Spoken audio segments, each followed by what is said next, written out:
The trade war is heating up, with President Donald Trump poised to follow through on his threat of 25% tariffs on goods from Canada and Mexico, set to take effect on February 1st.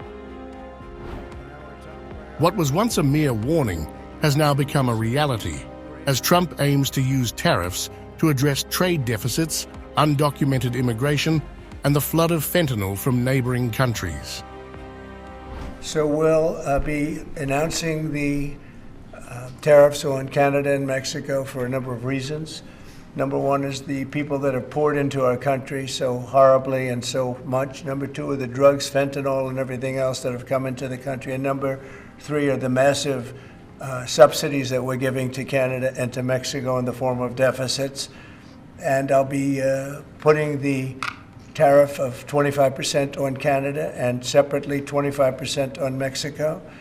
And we will really have to do that because we have very big deficits with those countries. Those tariffs may or may not rise with time.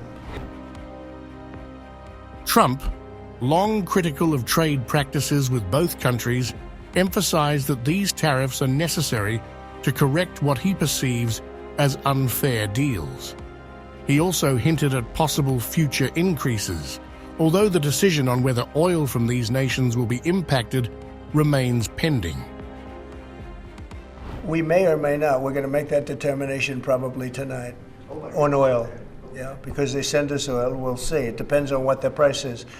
If the oil is properly priced, if they treat us properly, which they don't. Look, Mexico and Canada have never been good to us on trade. They've treated us very unfairly on trade. And we will be able to make that up very quickly because we don't need the products that they have. We have all the oil you need. We have all the trees you need, meaning the lumber. We have more than almost anybody. And meanwhile, Trump's trade war rhetoric expands beyond North America. The US president has also warned the BRICS nations, Brazil, Russia, India, China, and South Africa, against undermining the US dollar's dominance. The threat of 100% tariffs looms for any country attempting to replace the dollar as the world's reserve currency. Any country that tries should say hello to tariffs and goodbye to America.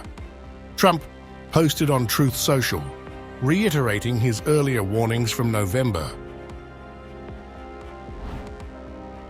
Russia quickly dismissed the threat, claiming any US attempt to force countries into using the dollar would backfire.